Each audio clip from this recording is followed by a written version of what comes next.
I'm really enjoying the crew Motorfest, like seriously. The graphics look great, the cars sound amazing. Fast travel is disabled at the start, but it's actually not a bad idea. You have to drive to your events during the first few hours, but that's a win-win in my book. Who doesn't want to drive hundreds of miles around Oahu or Maui in their favourite cars? Unfortunately, with most racing games, purchasing vehicles is quite expensive. I imported around 40 cars from the crew too, because it got boring driving the same starter car. I wanted to occasionally change vehicle as I drive around. Despite the additional cars I added, I was lacking in some tiers as well and I wanted more. But they don't come cheap, you don't really earn a lot from playlist events, so I tried searching for the best way to make money. One video suggested to do the Kiss Me combi race. After completing an event, you can use any vehicle from any tier to blitz through it, making it one of the shortest events to complete. You can earn anywhere between 15 and 20,000 plus for just under 2 minutes work. But obviously the rate of money you get depends on how fast you are, any affixes you have to increase money, etc. I was doing that for a while, had a podcast running in the background, but it got boring after some time. Then after a bit more research, I found that doing the grand race earns you quite a bit of money. It's also okay for new players because if you don't have a vehicle in one of the selected tiers,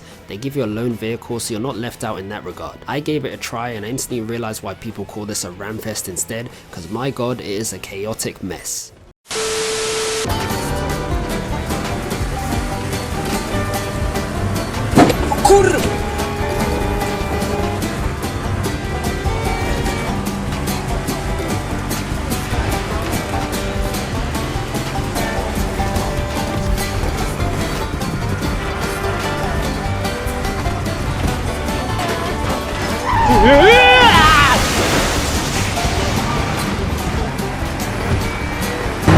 What is with the rent-a-car?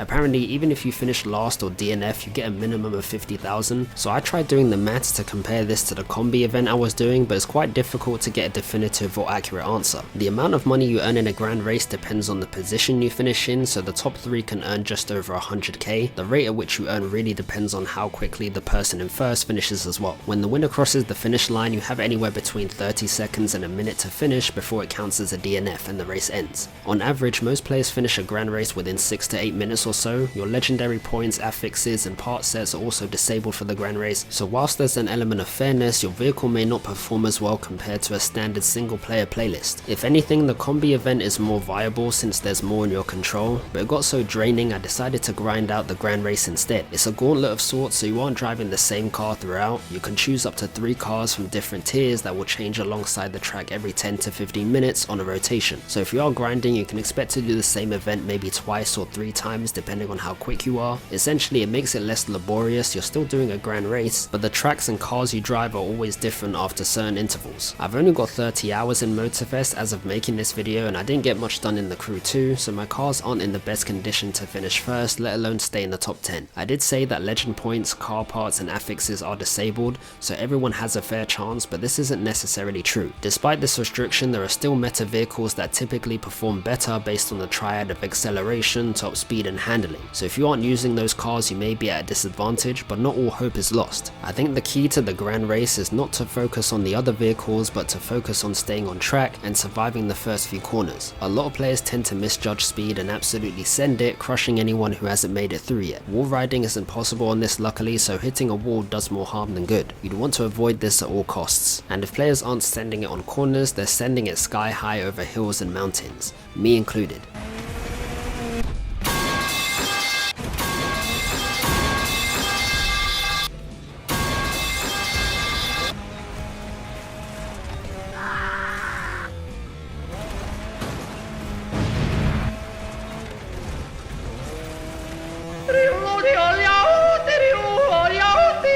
I actually find this funny, but I think the grand race becomes less tolerable not just because of players sending it, but because of rammers. It's not a big problem per se, but you will at least run into one rammer per race unfortunately, and they don't always show themselves in the beginning. Winning a grand race is a big achievement. Being able to survive the onslaught of 27 other players and make it over the line for 120k sounds great, but when trying to make your way through the pack, you can't really tell who's a rammer until you try and overtake. That's when things get messy and you have to try and outsmart them. As you drive past, you may have to think to yourself, is this person gonna ram me? Yeah. What about this person? Are they gonna try and take me out? Yeah. What about this person? Yeah.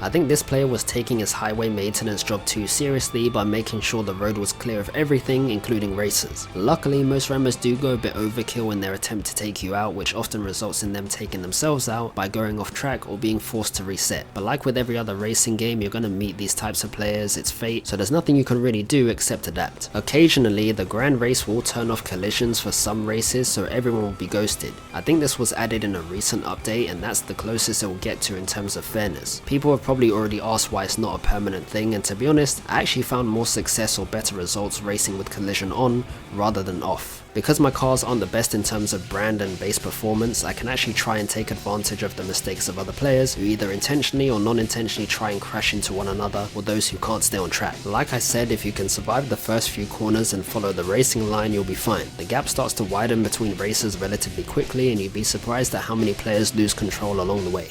It may not always be a good idea to cut corners, go off-road with vehicles that aren't built for off-roading, even if it looks tempting. You actually cover more ground following the racing line and slowing down when needed, rather than running the risk of losing control and sliding all over the gaff. Speed is great and all, but you can actually make up a lot of time and positions by following the standard route around bends. In terms of your starting position, I'm gonna assume it's randomized. Where you start influences the amount of nitros you have as well. I used to think where you finished in the previous grand race will determine your place in the next round. So let's say if you finished 17th in the last event, your starting position would be 4th or 5th for example, and if you finished 1st, your starting position for the next event would be 21st or 22nd, just to give less experienced players a fighting chance really. But I don't think this is the case. I finished dead last and started dead last back to back before. I've also started within the top 5, top 10, top 20, pretty much all over. You know, I've started in first at one point, which I wasn't prepared for.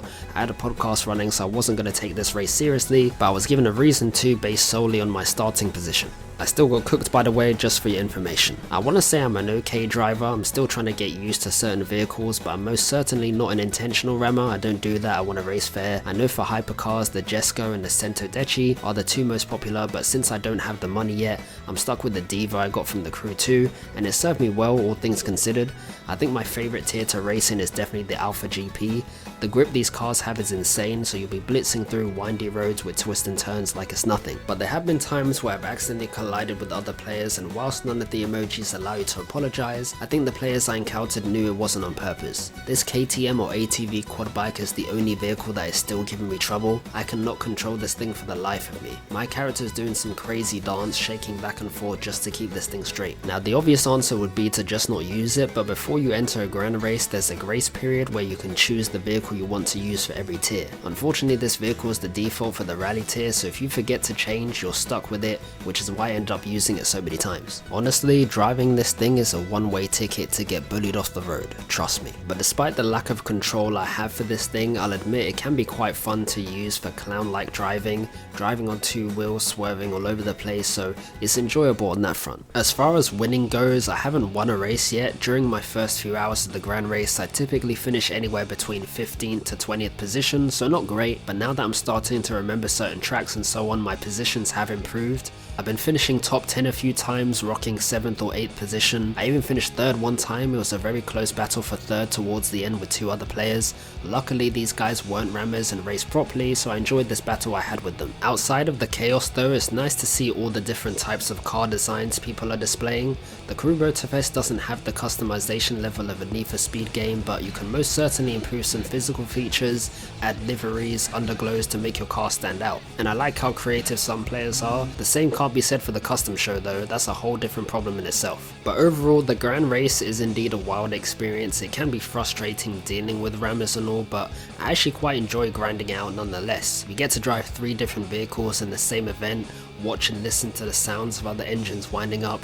It actually makes for a good scouting session to see what cars catch your eye from a visual standpoint and performance, if you notice a trend with cars finishing in the top 5 for example. I also like to observe how bike users weave their way through traffic against larger vehicles vehicles. I don't know why, but anytime I see a bike in a section populated with cars, it always makes me laugh. I've got to try a bike at some point. And even if you don't come first, don't finish in the top 10, finish dead last or DNF, you still get a good chunk of money whilst watching the ultimate carnage unfold as 28 players clamor for first place. I would like to win at some point, and hopefully I do, but I think because there's so much carnage within a grand race, you could say it's designed this way to not be taken too seriously. I'd say just try and have fun. It sounds cliche, but if you can think of it in a light-hearted way, you'll find yourself accumulating more money than you expected regardless of where you finish. From 4th position to 28th, you can earn anywhere between 90k and 50k for about 7 minutes work, so it's pretty good. I think for me, I made around 540k after 1 hour of grinding, taking into account the wait time to finding a lobby, the grace period for choosing a vehicle, and the aftermath of the race. I'd say that's pretty decent. So if you're new to the crew Motorfest like me and looking for ways to make money, the combi solo event is still good, but if you get bored, definitely try out the grand race. It's a ton of fun. I'm a big fan of the Cars movies, so I had to rock some playlists from there, you know, a bit of Sheryl Crow and that. This ramps up the racing experience tenfold for me. You know, this might be a bit cringe for some, but having a good playlist, especially in racing games, always helps. And that's all from me though. If you already played the crew Motorfest, what are your thoughts on the grand race? Let me know in the comments below. I'm not sure if this will be uploaded before or after New Year's, but I wish you all a happy new year regardless. Hope you guys enjoyed. It's been Dre, take care and see you next time.